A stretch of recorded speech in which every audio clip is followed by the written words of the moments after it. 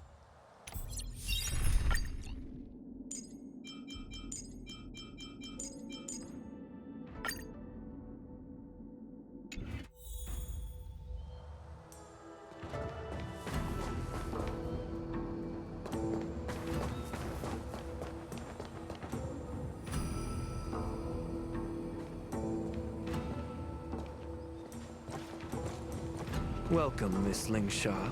I am Preceptor Tauron. Greetings, my honored preceptor. It's been a while since we last touched base. I've brought a friend with me today. I believe you're already familiar with each other. Tauron? Elder Tauron? I remember when I was exiled, you were on the verge of passing on. What's with this new look? All of this is thanks to your past life. Had you not been so rash, I wouldn't have had to walk such a dangerous road to free our clan, becoming this specter of my former self.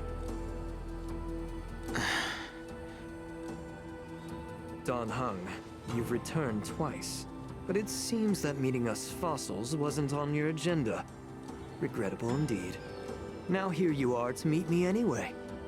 Life does love its ironies, doesn't it? I didn't come here with Miss Lingsha today to reminisce. Indeed. When the Cauldron Master extends an invitation, it's only proper for the Preceptors to attend.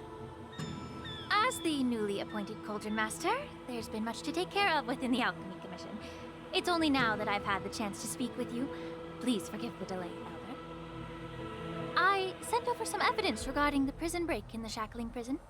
I trust you've already looked it over. Yes. You sent us the remains of Mara-struck soldiers, a map of the Shackling Prison, and a semblance reversion essence pill. These are the remains of assassins who used Cloud Hymn magic to conceal their tracks. They aided in the Borisons' escape, allowing them unimpeded passage through the Shackling Prison. That marked-up map is a map of prisoners' escape routes. Vidyadhara craftsmen once made blueprints for the prison's construction, so I imagine, Mr. Tauron, you have a similar map in your possession. This pill. Is semblance reversion essence. Indeed. I helped plot the prison break in the Shackling Prison. So, the disciples of Sanctus Medicus joining forces with the Lord Ravager to stir up trouble in the Alchemy Commission, the introduction of the Stellaron, and the Ambrosial Arbor's resurrection all have something to do with the Vidyadhara. That's right.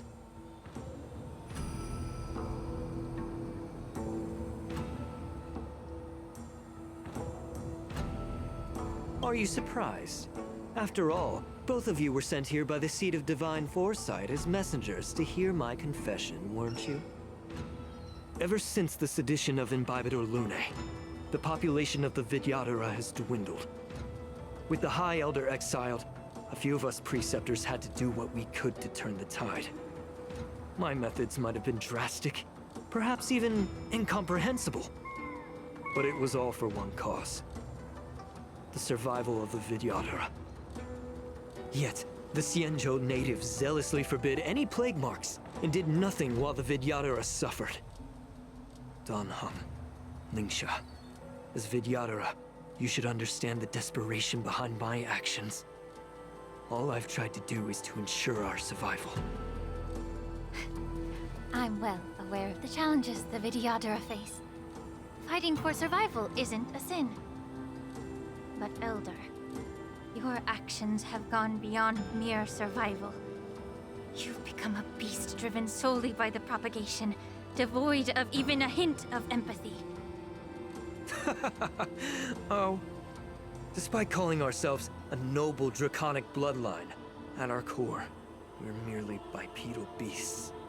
The survival of our kind is paramount.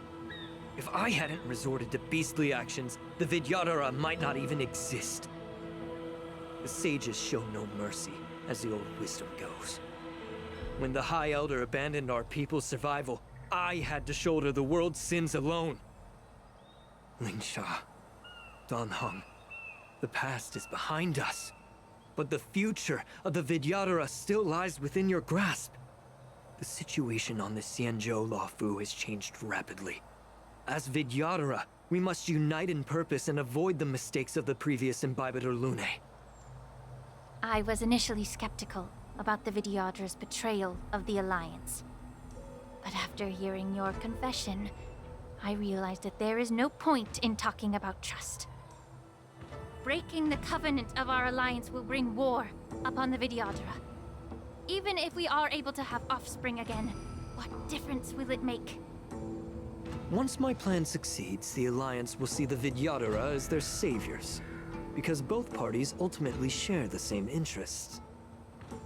So now that survival won't convince us, you want to talk about interests? For 1,000 years, the Alliance has been engaged in brutal warfare against the denizens of abundance. Yet victory has remained beyond reach. Have you ever wondered why? Should the Alliance emerge victorious, they will inevitably become the next denizens of abundance. However, if they suffer defeat, the Alliance will face extinction. Thus, the Alliance has deceitfully upheld this precarious balance.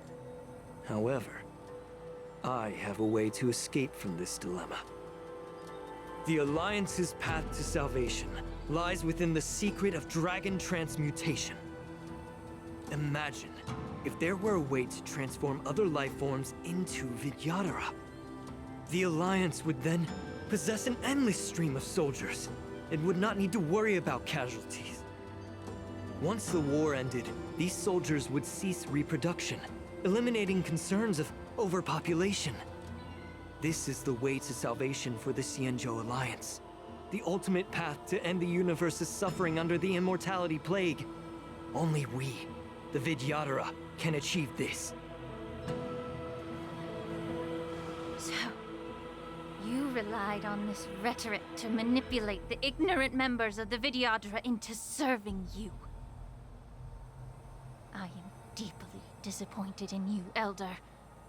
Your thoughts and intentions are completely devoid of empathy. Cloud Knights! Hold it!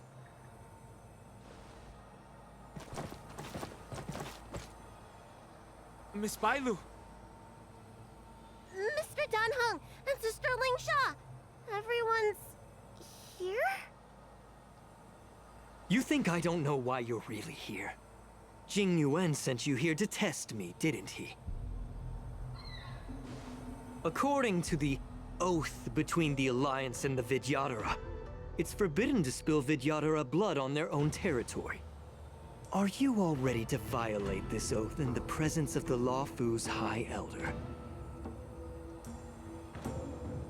Dragon Lady, there's no need to panic. Elder, the Vidyadhara's sacred grounds and the High Elder are not to be used as pawns in exchange for your life. You talk a big game. As if you have the nation and the people's best interests at heart. But when it really matters, you use a small girl as your shield. It's ridiculously pitiful. I've said it before. Survival is never a sin. We are all Vidyadhara, so you should understand my intentions. And as a Vidyadhara, I will leave for you a dignified solution. Leave the Scale Gorge waterscape immediately, and appeal to the top echelons of the Alliance. Let the 6 charioteers hold a trial, and sentence me to exuviation and rebirth.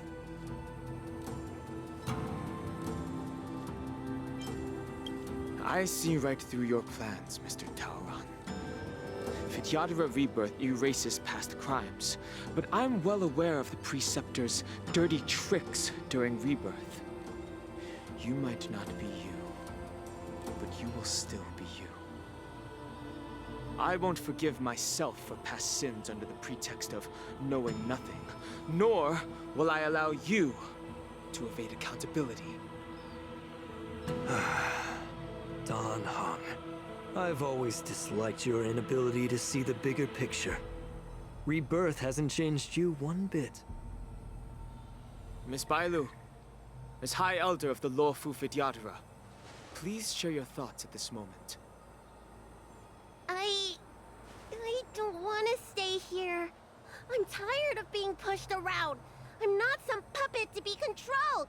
Please, take me away with you. I understand. As the oath dictates, members of the Alliance are forbidden from harming Vidyadhara here. But I have long since severed ties with the Alliance. Right now, I'm simply a nameless, free to come and go as I please. The oath of the Xianzhou means nothing to the spear in my hand.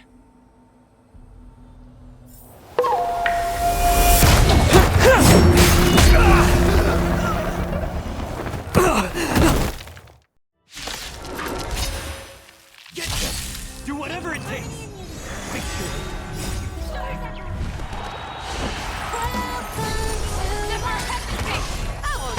Time to cleanse the filth.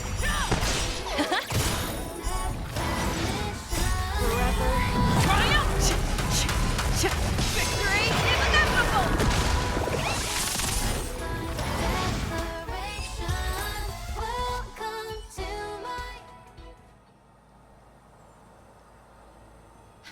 Dragon Lady, are you all right? I'm fine. Thank you for rescuing me.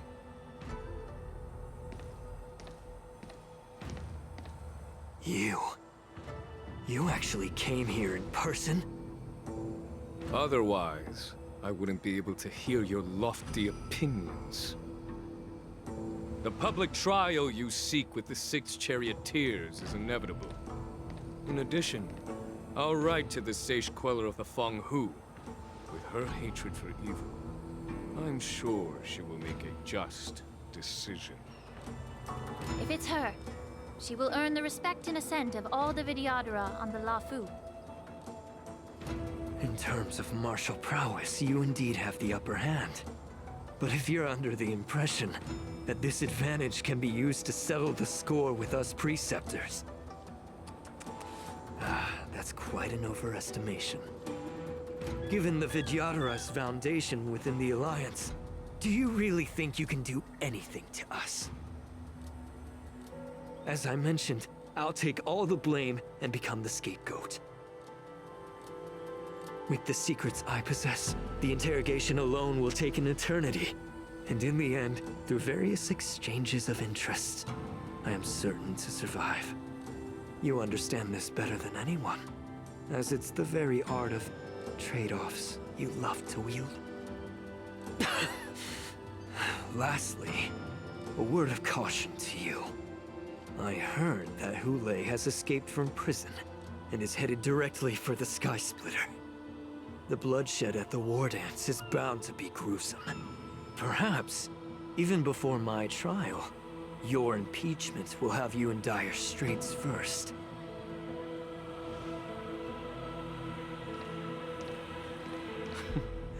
Regrettably, Mr. Taoran, the Sky Splitter only hosted Cloud Knights today. No audience. And just moments ago, Hule was executed by the Cloud Knights.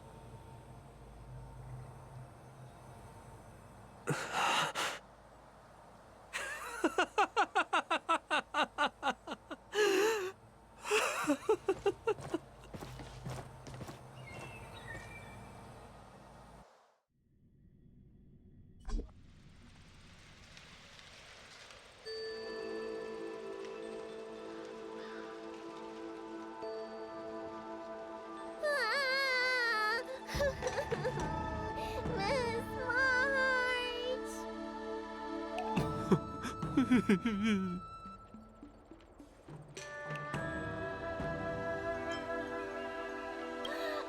March! My dear Miss March! I was only in the bathroom for a little bit, and you've already arranged my death? Hey, can't you play some normal games with Dragon Lady?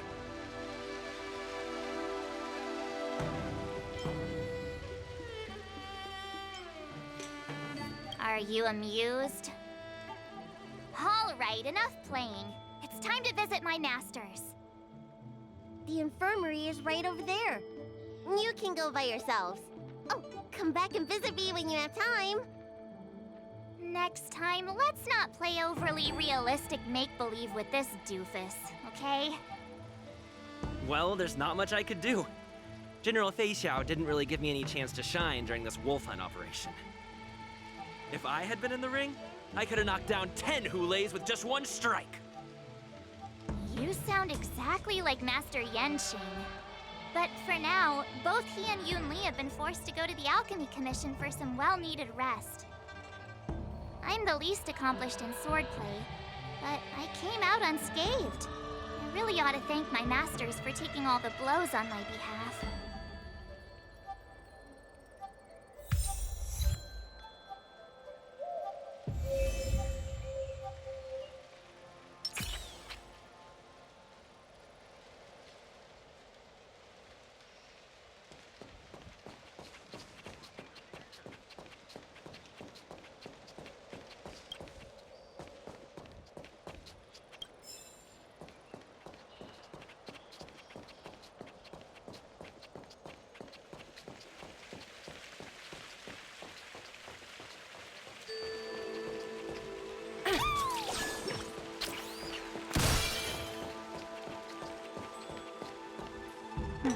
Look who's here. The beloved Trailblazer and the charming March 7th. You came to the Alchemy Commission today. Oh, I get it. You are here with March to visit her masters, aren't you? Exactly. How are my masters doing at the moment? Unfortunately, only one master is here. I'm doing fine.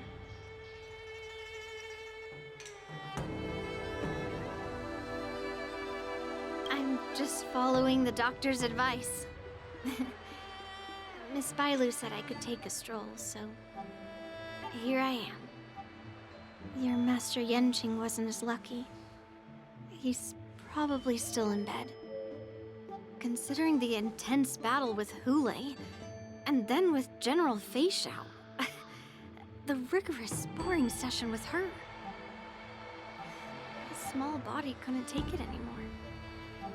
Master Yun Li, didn't you also engage in combat? The little babies from the Luofu just don't have the resilience that us kids from the Zhuming have. I heard from Moza about the tough battle against the wolf troopers. You fought alongside Moza. Did you get hurt?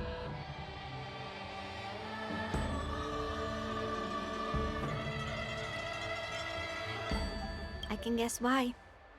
General Fei Xiao is just too strong. Yun Li, go and lie down. Got it, Lingsha. What about that smiley fox healer and the guy with the hood?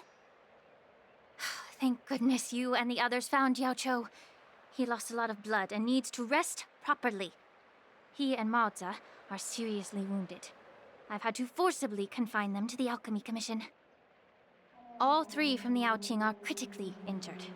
But fortunately, the Xianzhou Laofu has a miraculous healer lady. It's a silver lining in this misfortune. It looks like the entire delegation from the Xianzhou Yaoqing is gathered at the Alchemy Commission. Why don't we go see General Fei Xiao and bring her some fruit? I would normally say no, because they need to rest. But alas, what can you do when the two of them have a leader who is just as restless? General Fei Xiao just slipped out of the recovery room. She thinks she's so sneaky, but I know everything that happens in the Alchemy Commission. If you're looking to meet her, the luminescent depths might be your best bet. I spotted her heading that way earlier. The sound of those footsteps. They must belong to General Fei Xiao. Out and about, despite the doctor's orders. What a coincidence. Someone else who refuses to listen to the doctor's orders. Well, being a doctor myself, I don't think my knowledge of my own body is inferior to the Dragon Lady's. The healer does not heal himself. Don't try to act tough in front of me. I'm sorry, Jiao Chou. I didn't expect you to use poison that way. What a miscalculation. If only I'd found you sooner. If only I hadn't sent you to the shackling prison. The way you're speaking, is this really the Fei Xiao I know? Or could it be a Borisin assassin, imitating your voice to take my life?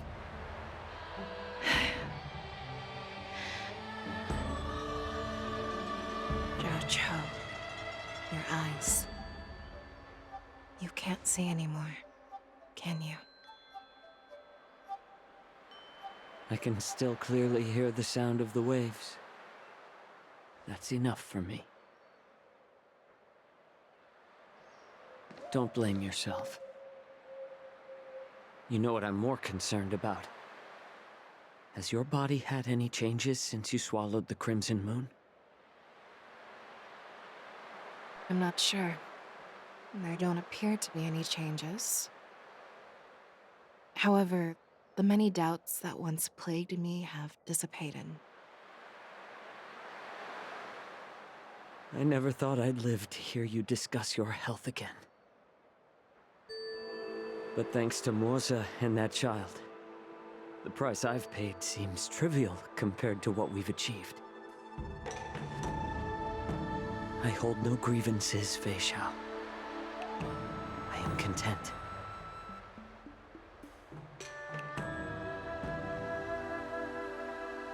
I don't know how to offer words of comfort, nor do I know much about curing others' ailments. I am just a warrior, so my pledge to you is simple. An eye for an eye. So you were here too. In this vast universe, there's bound to be someone who can heal your eyes. I'll find them. But until then... The threat behind all this chaos needs to be dealt with. You must already have some ideas. Let them out. The resurgence of the Sanctus Medicus and the gathering of the Borisin are merely distractions orchestrated by an unseen force, meant to divide the Alliance's attention. Unfortunately, they picked the wrong fight this time. Once we return to the Yaoqing, I'll personally lead the Verdant Knights into battle. I vowed to take down a Lord Ravager and teach the Ruined Legion the true meaning of the hunt.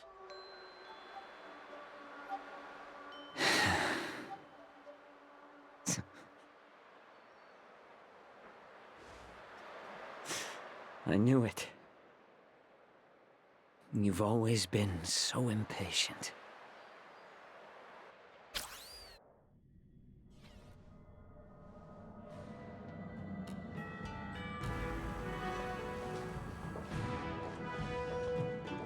I apologize for my tardiness once again. The Alchemy Commission detained me for some time for a health examination. They released me only after ensuring I was in good condition. General, seeing you safe and sound puts our minds at ease. Hulei's escape caused significant upheaval and forced the war dance to be put on hold. A truly unforeseen disaster. Fortunately, the younger generation showed their valor. They bravely tackled the crisis, putting an end to the disaster and providing a glimmer of hope in a dire situation. Before Master Diviner Fu Xuan's departure for the Yutre, I consulted with her about the war dance. She left a note stating, "The hexagram oscillates between thunder and heaven, a sign of great power, assuring us that we would successfully navigate any challenges." She advised me to trust the younger generation's abilities and let them lead. Her predictions, it appears, have come true. It's just... the Xianzhou Luofu's long-standing duty of keeping Hule imprisoned ended with his death on the Sky Splitter. This event is likely to bring much criticism from the Alliance's upper ranks. However, Hule's demise might actually be a blessing in disguise. Broadcasting this news could derail the Borison's resurgence and quash the ambitions of those who wish to take advantage of his return. Hand over Hule's remains to the Xianzhou Yaoqing, and I'll handle the explanations to the Alliance. But what about the war dance? While the Wolf Hunt mission was a success, the events on the Sky Splitter remain a secret. However, the news of the Borison's attacks on the streets will spread like wildfire. The war dance was interrupted, so it must be reconvened. As for the people who witnessed the attacks, beyond placating them, we also need to show them the Xianzhou Cloud Knight's fearless dedication. On the war dance's opening day, Rogue Borison attempted to stir up panic, but was swiftly neutralized by the Merlin's Claw and the Cloud Knights. A genuine tale of heroism that will captivate and calm the public. As Elder Huayan suggests, the Luofu will do its best to heal the wounded and compensate those who were affected. We aim to reopen the war dance in the coming weeks. This settles the immediate concerns on the Luofu, but my thoughts linger on the orchestrator behind these events. From the onset of the Ambrosial Arbor crisis, the Xianzhou Luofu has experienced numerous disturbances, directly linked to the Lord Ravager Fantilia. Her attempt to infiltrate the Xianzhou with the Borison and sway the Luofu preceptors to join the Sanctus Medicus's insurrection was unsuccessful. But I have a feeling that she is indifferent to the success of her plans. Rather than outright victory, Fantilia's motives seem to lie in breeding discord and chaos among allies. Should the Alliance fail to mend these rifts, it risks disintegrating into a pile of sand. The goal of the Xianzhou Alliance has not changed for thousands of years. Perhaps we should point the weapon in our hand toward this new adversary. I plan to bring this matter before the Marshal following the war dance. With Elder Huayan's insight, one wonders how the Marshal will react. It's clear we're engaged in a game of chess not seen in thousands of Amber eras. A game where even the strategists become pawns in battle, where the stakes are as high as the fates of countless stars in the sky. Predicting the Marshal's decision is beyond me, yet she's well aware of our concerns. She has tasked General Yao Guang with performing extrapolations day and night to gauge the situation comprehensively. We gathered today not just to tackle the Luofu's predicaments, but also to address a matter requiring our collective presence. Yao Guang has sent a message from the Xianzhou Yuchui, informing us that she wishes to share the results of recent calculations she made within the Matrix. Jing Yuin, I'd like to borrow the seat of Divine Foresight's chessboard for this purpose.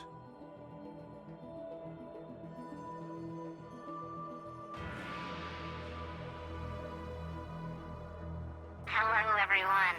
It's been a long time. Over 3 decades have passed since we last convened. And I've dearly missed each of you generals during this time. Was the Seer strategist thinking of us, or thinking of the fates we're destined for? The Merlin's Claw. As blunt as always. Though, not everyone's cup of tea, huh? You once told Jing Yuan, "You're lucky that I'm the one who came this time. If it were the Seer strategist, this conversation might not be so friendly." I'm intrigued. Did the conversation really come to pass? I've never heard anyone mention that the Decalite reflection barrier could eavesdrop on even the quietest whispers. It appears that the Marshal sent not just 2 generals to the Luofu, but an uninvited 3rd guest as well. People have been saying that Mr. Jing Yuan's intellect shines as brightly as the seer strategists. With the Luofu caught in such strife, the Yuchwei couldn't just stand by and watch. Seer strategist, our time with the Yellow Bell is limited. Let's get straight to the point. Alright. Thanks to Mr. Jing Yuan, the interrogation of the 2 prisoners on the Yuchwei has concluded. Mr. Jing Yuan's speculations were correct. Of the crimes they confessed to, planting a Stellaron on the Luofu was a complete fabrication meant to mislead. Their real aim was to secure a meeting with the Marshal to present their Godslayer protocol, a strategy they firmly believe in. And what was this grand strategy proposed by Jing Liu and that traveler? The narrative they painted was vast and difficult to put into words. It all revolves around the coffin of the blonde traveler. To be precise, it's the remnants of the propagation. The remains of the swarm author? More accurately, it's a fragment of the divine body. In the future they depicted, this fragment serves as the final nail, sealing the fate of the plague's author and securing its doom. Before reaching that point, battling the gods necessitates a larger alliance. Hence, they sought out an ally for the Xianzhou. I assume you've all heard of the famed Genius Society member number 81, Ron Mei, haven't you? The Eye of the Yuchwei has just seen this uninvited guest arrive on the Xianzhou Luofu. 3, 2, 1. Right on time. Now, as for the best way to receive our distinguished guest, I'll leave that in your capable hands. Do you remember your name? My name is Ting Yun. I serve as an ambassador of the Whistling Flames Merchant Guild on the Xianzhou Luofu.